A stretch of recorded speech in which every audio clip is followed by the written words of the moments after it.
Vous allez bien? Cool. C'est important d'aller bien? C'est mon psy qui m'a dit ça un jour. Je vous jure, un jour j'étais voir mon psy, il m'a dit c'est important d'aller bien. 60 €. Lui, il va mieux en tout cas. De semaine en semaine, je constate une évolution. Il s'installe sur le fauteuil, me parle de la maison qu'il vient d'acheter. Donc je crois qu'on est sur la voie de la guérison, hein? Je vais encore le garder quelques semaines quand même, hein, histoire qu'il puisse partir en vacances. Et puis je pense qu'on aura fini la thérapie. À moins qu'il tienne vraiment à sa piscine intérieure. Non mais moi je suis comme ça, hein, je suis du style à me soucier de mes proches, hein, surtout de mon psy. Hein, sinon je ne me serais pas dans sa baraque en pleine nuit. À l'observer en train de dormir. Parfois en lui caressant les cheveux tout en lui chuchotant. Où est ma place dans ton petit cœur, Philippe? Suis-je ton patient préféré? Que voulais-tu dire par pervers narcissique à tendance psychopathe? Qu'est-ce qu'on se marre quand il dort? Non, ouais, je vais voir un psy. Bon, déjà, je me présente. Hein. Déjà, moi, je m'appelle Romain, comme l'Empire.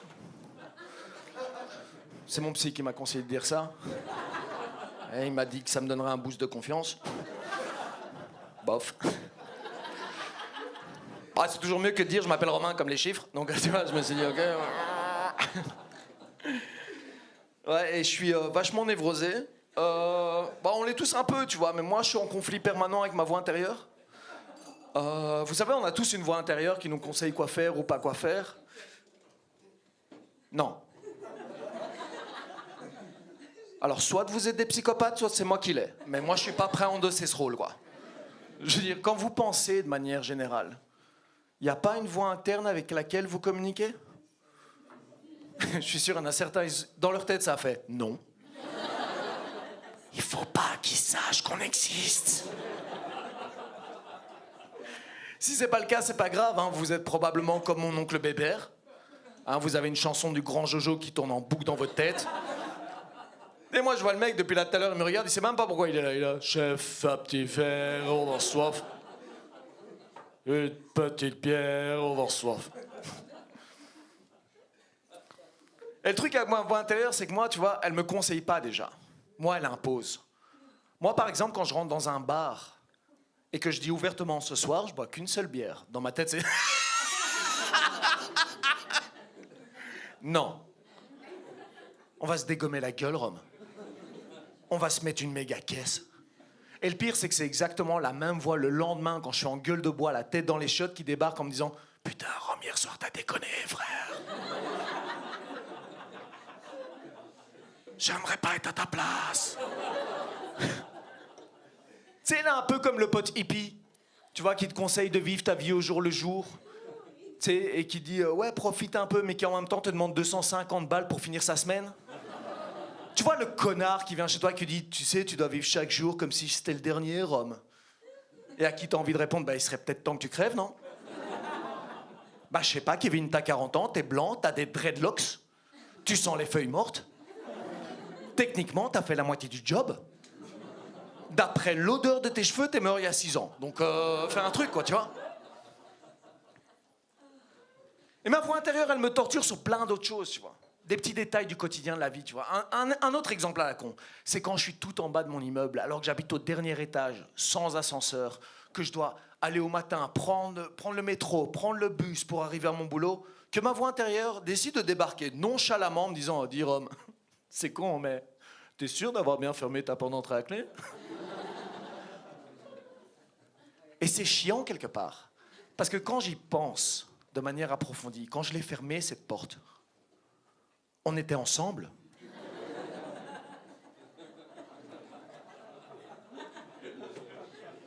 Tu sais à qui elle me fait penser, cette voix intérieure? Elle me fait penser à mon meilleur pote qui fume trop de pétards, hein, avec qui je me marre, mais qui, après avoir eu un gros fou rire, me demande c'était quoi la blague.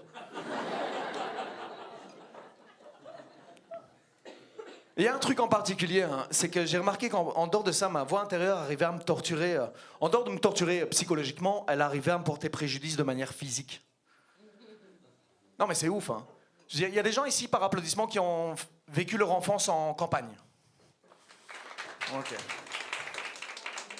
Nickel. Les fils électriques qui nous séparent des vaches. Parce que pour les gens de la ville, hein, ceux qui savent pas, si jamais un jour vous passez par la Cambrousse et que vous voyez un gamin de 10 ans occupé d'être vachement attentif sur des fils électriques comme ça, dites-vous bien qu'il va faire ce que vous pensez qu'il va faire.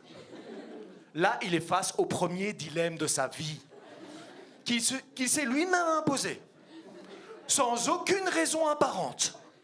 Moi, la première fois, quand j'avais 10 ans, face à ces fils électriques, ma voix intérieure, elle ne m'a pas épargné. Hein. Elle a débarqué, elle m'a fait... Rome. C'est vraiment électrique, ça? Non, je crois pas, non. Touche un peu pour voir. Et le pire, c'est que je savais que c'était électrique, parce que j'entendais l'électricité passer à travers le fil. Comme si même le courant essayait de me prévenir que c'était une mauvaise idée. Ça fait genre, non. Non. Non.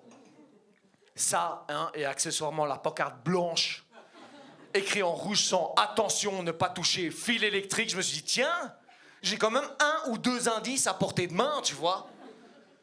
Évidemment, de l'autre côté de la prairie, t'as 2 vaches en suspense total, occupées de me regarder comme ça. Mais tu crois qu'il va le faire, ce con? Mais...